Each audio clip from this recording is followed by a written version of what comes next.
Scrappy ABM. This is your podcast with practical playbooks so they don't break the bank. This is your host, Mason Cosby, and today I'm joined by Christy Behnke, who is the VP of Marketing over at Terryberry. Christy, thank you so much for joining me today.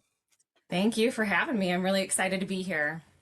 I am super excited to have you on the show for a variety of reasons, but one, you've built ABM at multiple organizations and have some incredible results from past organizations, as well as we're going to dig into a little bit on what you're doing at Terryberry. But it's just always fun to get to interview people that didn't just get ABM right one time, but have done it at multiple different organizations with different org structures and politics and people and audience. So like you've got some really good principles that I'm excited to dig into. So that said, where we always like to start is essentially like, how do you actually figure out the accounts you want to target from an account-based marketing perspective? There's so many different ways of actually determining that target account list. I'm curious, how do you actually approach nailing down the exact companies you want to focus in on? Yeah.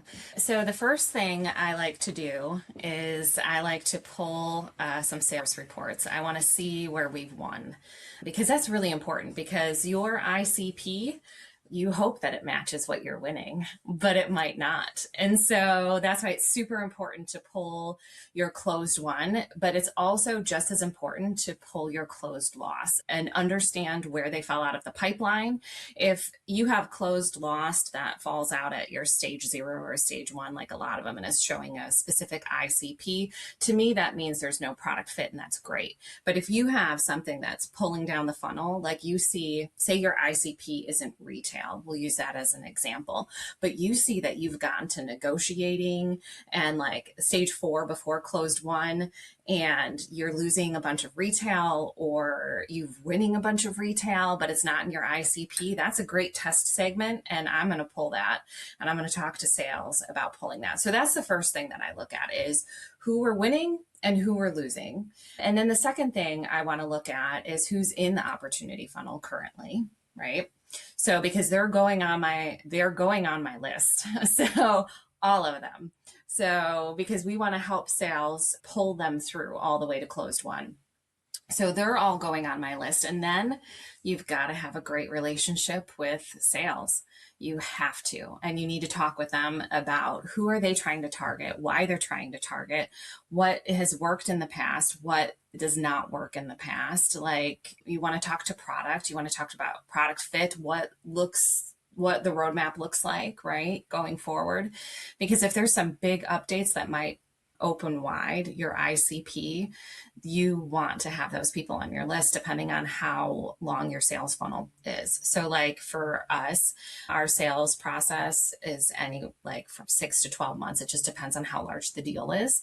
And so you want to get in front of those people 6 months prior. So when they're ready to buy, you have the product roadmap feature that you are talking about. So those are just a couple of ways that I build my lists. I really love that initial call out, because I can't tell the number of times we started with a client and we look at their ICP and it was like, we call it the idealistic customer profile. So like not really based in reality, of just like, these are who we want to work with. And it's like, well, one of the tests we now run is we put in the ICP criteria into their CRM and then just put on the lifecycle stage of customer.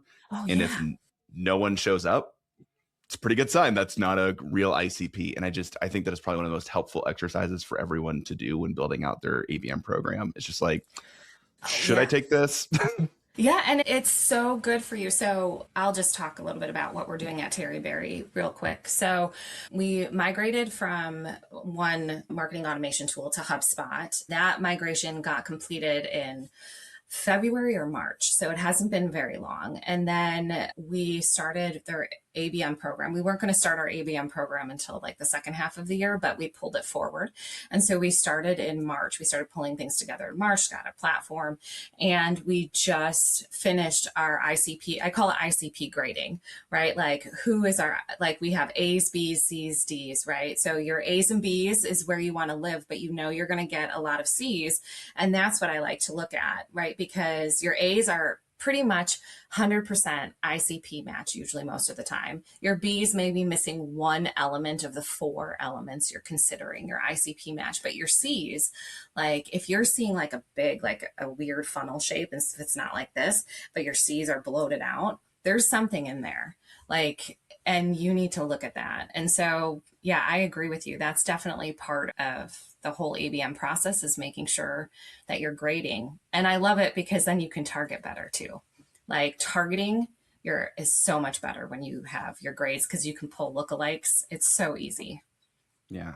I love that breakdown. And then the other thing you outlined that I think is often missed is specifically looping in product to actually look at like where Oh, is yeah. the product actually headed?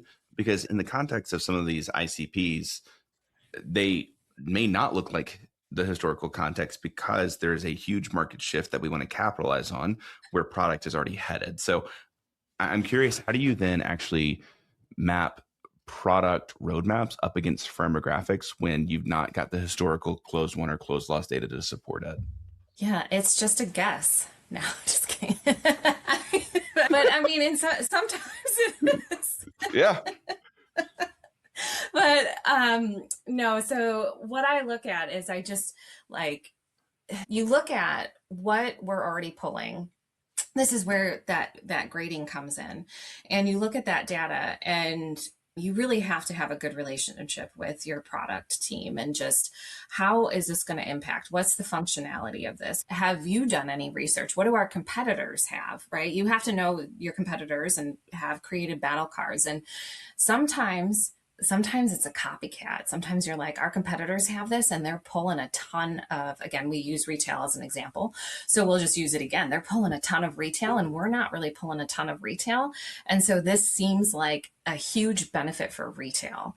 So there's that. And then there's just, outside of your replicating, we won't call it copying, but replicating some of what your competitors are doing to try and steal market share, it's really doing your research. So Forrester analytic reports, Gartner reports, those product marketing research pieces that you're going to go through to figure out what industries are being served by these type of features is really important. And so that's how I figure it out. And then, like I Yeah. said, sometimes it can be a guess. And then when you put it out there and you do your tests, so I know we haven't talked on testing, but you're testing your ads, you're testing landing pages and different messaging, you're going to start seeing what's coming in, and it might be exactly what you had hoped for. And other times it might be completely opposite. And you're like, how is this a fit? But then you get your prospects through the funnel, they become clients, and you realize this is how they're using it. And then you can use what their language, how they're using it as a use case to pull more lookalike accounts in from that. Okay.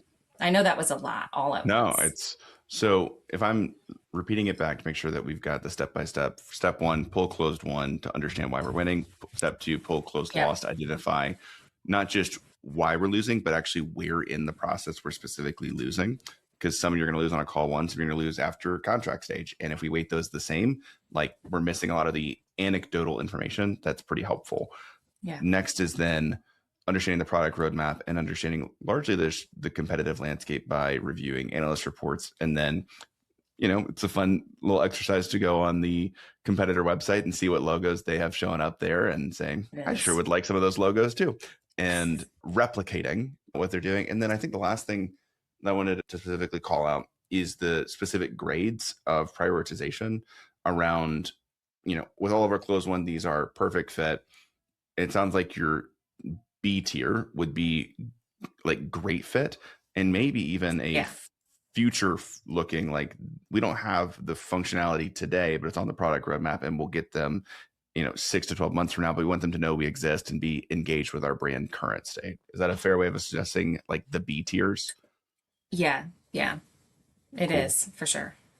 And then the other thing that you said, I loved it, but there's an acknowledgement here that some of this is going to be an educated guess, and that we're going to need to do some testing, actually put some stuff in market to see how the market responds. So as you actually approach that testing phase in your build process, I'm curious what channels you actually use to engage these audiences and validate the messaging and positioning. Yeah. Content syndication is a great play with ABM because you get all those leads from content syndication is a great play to get some fast leads to be able to test your messaging on your display ads and put them in a segment that you know is testing, and you label it testing, right, to see if it works. And so you know from content syndication you have your general audience already because you're purchasing those ads. They've downloaded some content depending on the vendor that you use. They maybe have downloaded 2 or 3 pieces of your content. So you know that they're already mildly engaged with Terry Berry. They already know who Terry Berry is or whatever your organization is, right?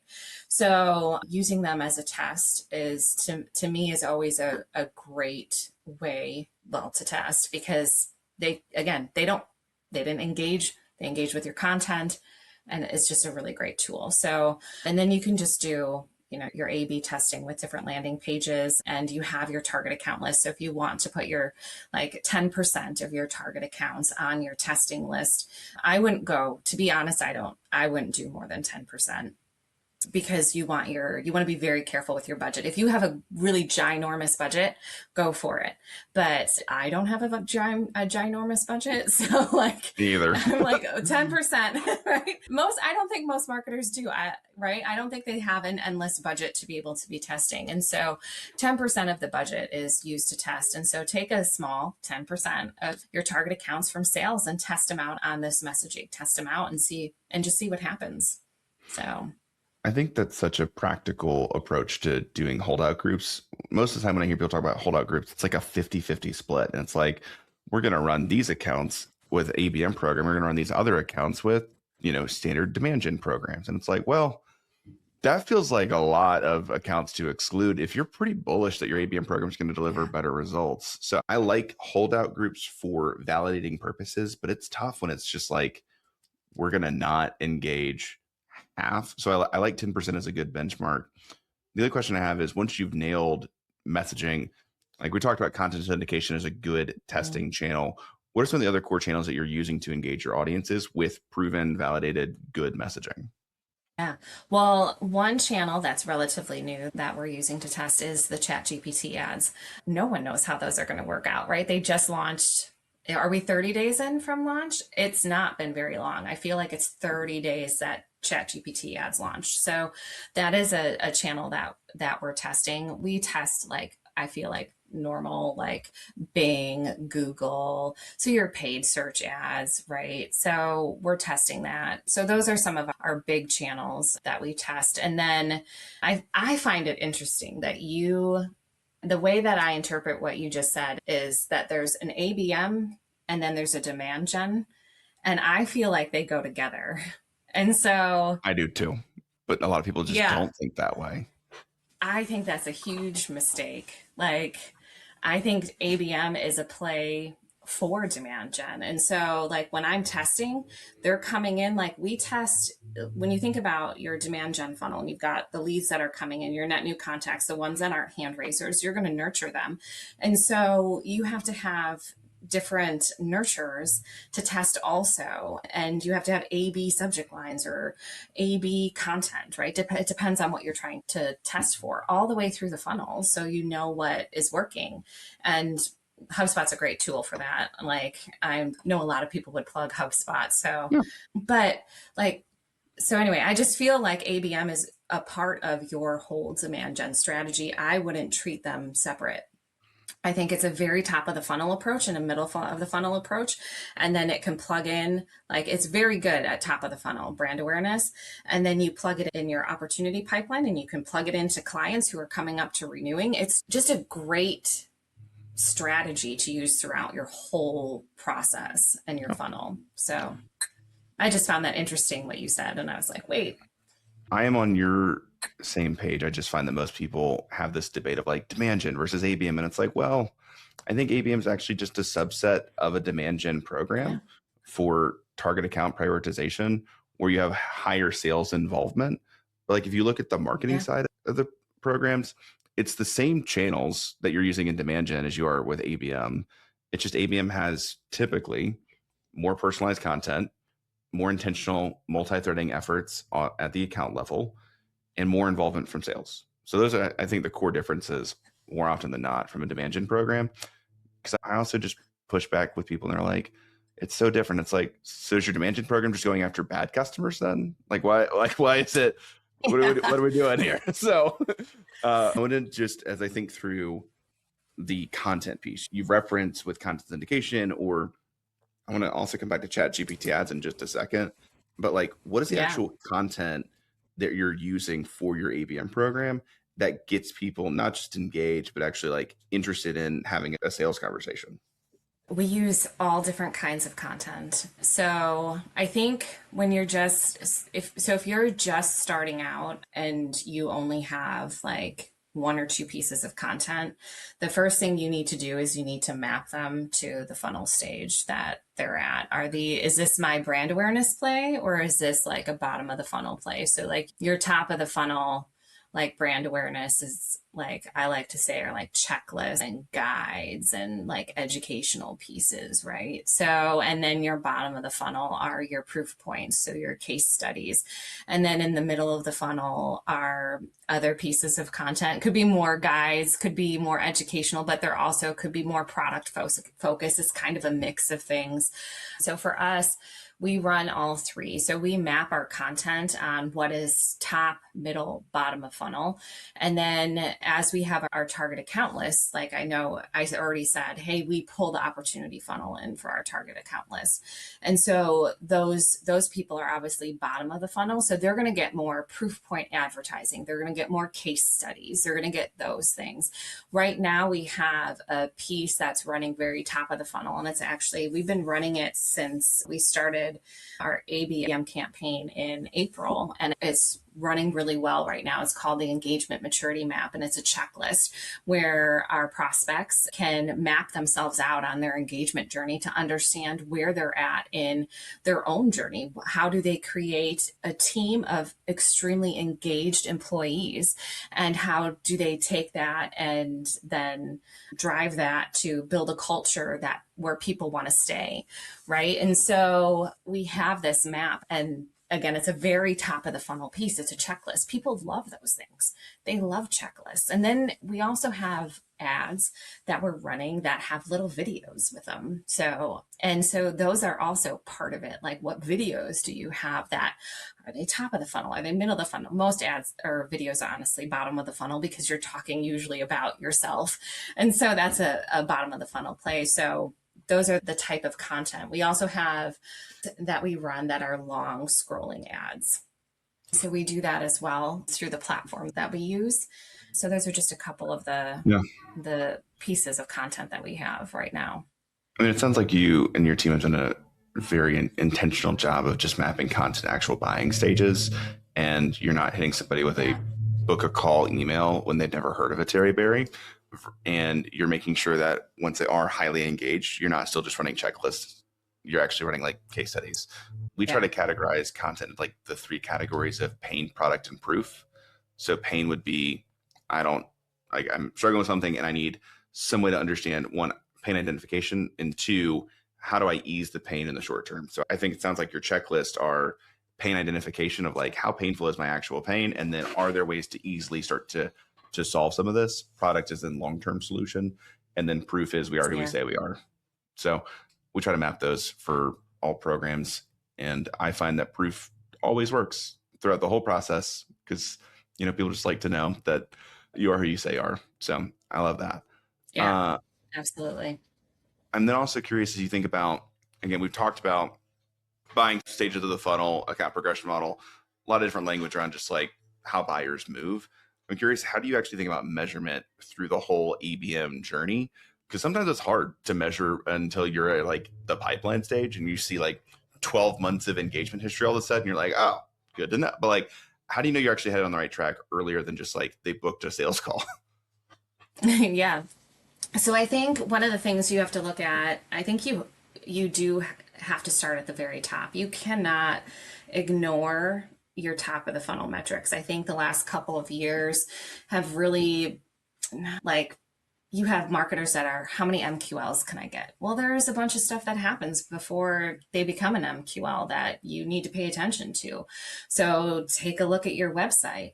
Like, how much organic traffic are you getting versus AI search traffic? That is a big thing right now, right? Like you should be getting LLMs on your website and AI referrals. Like that's a big thing. So look at your website traffic, look at your sessions, look at your bounce rate. So some of those things that when you were, think about back to when you were a marketing coordinator, that stuff doesn't just stop. So we look at that really top of the funnel metrics. But when you have your ICP grading or whatever you want to call it in hand, that's not just for your MQLs, that's for all of your contacts. So you want to be paying attention to the net new contacts. So now you call your marketing captured leads. How many of those are like matching your ICP? That's a very top of the funnel. And I know that's a signal that you can use to make an adjustment before it gets to MQL. If you know how many net new contacts you're getting, where they're coming from, and what their grade is, you can make adjustments before your MQL quality dissipates or your MQL volume goes down. So you look at marketing captured leads, you look at marketing engaged leads. Where are they in my lead scoring? So I think lead scoring is still a big thing, right? You're always making adjustments to it. You're always being flexible with it as seasons change, as things change, different campaigns might have different lead scoring metrics attached to them, right? Success might look different for one campaign than what it is for another campaign. But where are you seeing a stop? Like, are you seeing your leads getting to halfway to what you think an MQL is, and then they're just stopping? So how do we turn that faucet on? How do we get them? And which leads are stopping? Now that you have your ICP grading in place, you know which leads are stopping, right? And we're trying something new. I've never done this before. We're trying to see if a lead requests a demo and there's a certain lead score, or they become an MQL through nurturing and there's a certain lead score, what that looks like down the funnel. It's just a test that we're doing, and I'm really excited to see how that goes. And then so we know it's time stamped of what their lead score was when they converted, and what it is at the time of, say, closed one, or when they fall out of the funnel, say they fall out of the funnel in solution design, to see if there's something there. So I don't have any data on that yet, but it's just very interesting. And the reason that I still track all of this at the top of the funnel is because, like I said, if you have a problem or if you have an issue, it's a lot easier to figure out why your lead volume is down or your MQL volume is down if you know what's happening at the top. I always find the leading indicators so interesting because some people in their ABM programs are like, Yeah. we're killing the MQL. There's no lead scoring. There's no anything. There are others that, they maintain a lot of the lead based metrics as, again, these early indicators, but Yeah. they layer in, well, are the MQLs coming from target accounts as well? So I think that's still to this day one of the hardest challenges, because it is honestly where you actually need technology. Because like for some people where they eliminate the idea of the lead or the MQL, that's fine if you have website de-anonymization capabilities based on your current tech stack. If you can't de-anonymize website traffic or see through the impressions at an account level for your ad programs, then it's really tough. So I think I have very firm opinions later in the stages. Earlier, it's more like, what are the proxies that you can measure to show progress? Yeah. Yeah. And I know one thing we haven't brought up is also cost per lead. Like, is it going up? Is it going down? How much is it taking you to get these people in? It's not cost per MQL, but you should track that if you're not. Cost per demo, right? Like all the way through the funnel, but your cost per lead, like you still have to keep an eye on it. So, Yeah, because that's also really telling. I'm curious how you balance that, because what I often do see are some of those metrics like cost per lead or cost per MQL or even cost per opportunity do go up on ABM programs because we're going after typically higher value accounts, and typically higher value means more people involved in the decision committee, longer sales cycles from a standardized perspective. I have typically looked at, though, the LTV side and then tried to figure out from a ratio perspective of, if these accounts are worth more, is it worth more to spend? And then is the ratio still fine at like a 10-to-1 return? So I'm curious, like, how do you balance that? Because again, a lot of people just get scared by the increasing cost of a CPL and not recognizing, yes, lead costs may go up, but revenue also goes up with it because these are better accounts. Yeah. So I think the biggest thing that you look at is the difference in the efficiency between your cost per MQL and your cost per demo. So your hand raise, and then it does obviously go up as the further people go through the funnel, the cost goes up. I like a good rule of thumb that you try not to go higher than 25% Hmm. of the cost of the contract value. So the cost of this lead should not have cost more than 25% of the cost of, or whatever they signed up for, whatever their contract value is. So you have a $10,000 sale. You want to make sure that didn't cost you more than $2,500 to get that person all the way through the funnel, right? Yeah. So obviously, if it's less than that, that is so awesome. And then your CAC, you mentioned LTV, but your CAC, we know that a good baseline is 3 to 1. Obviously, if you can get 4 to 1 or 5 to 1, that's world class. That's much better. Yeah. But trying to keep your CAC 3 to 1 or better. And So we don't then want a 3 to 2. no. Are you looking though at like year one, or are you looking at from like a true lifetime? True lifetime. Okay, cool. I think it also depends on like industry because SaaS margins are so much better. So like if you're, Yeah. professional services, gross margins are a lot more compressed. But anyway, that's super helpful context. And it also like your average contract value. I know I used 10,000 as an example. That's probably not a great profit margin though for a $10,000 contract. Now No, that we're talking about it, so I was like, it's that's probably a not a good margin. But yeah, if you think of like $100,000 contract, yeah, right? Like it's a little bit better. yeah. So I even go to the extent that like I don't even think you should consider an ABM program unless you've got a minimum of a 50K ACV, with the asterisks of like you are. We did have one client that came in where they served government run utilities and they had a total addressable market of 700 accounts. And it was like, okay, at 700 accounts, like you should only be running ABM.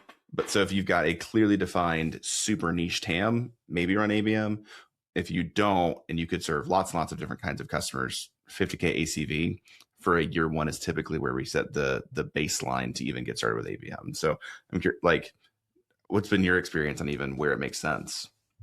what I'll say is I think that you can still go smaller. I think that you just are more selective in the dials that you use in your program. So, and you're just a lot more, you're just cautious in the budget that you have. Yeah. So, your top of the funnel plays are going to look a little bit more like LinkedIn and SEO and GAI search visibility, right? And Yep. so you're going to have more thought leadership blogs. It maybe is more like a one to few play instead of 1 to 1. Yeah. But you can still run some really good 1 to 1 plays, but maybe just start with like 10 Yeah. clients instead of the 20 that you would do.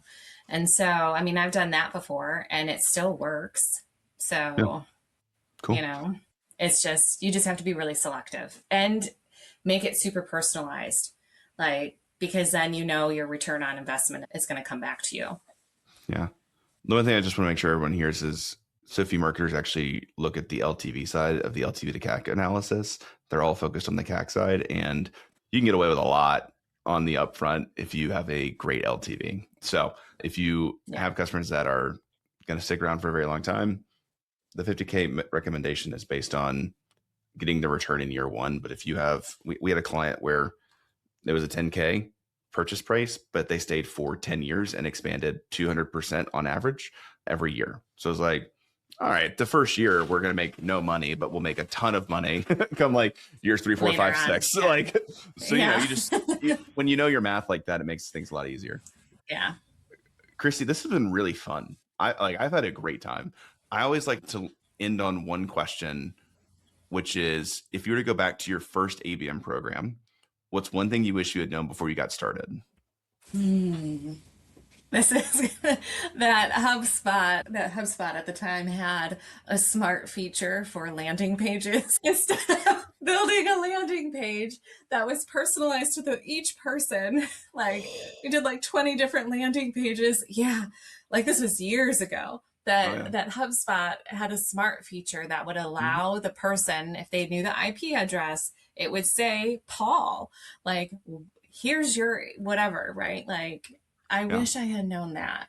I also wish that the very first time that I ran an ABM campaign, I would have mapped things by funnel stage. I did not. I was just Yep. like, we've got this and we've got this. Let's just get it out there and let's get it to the target account list. And basically, the program that we were using, the technology, I'm like, it'll sort itself.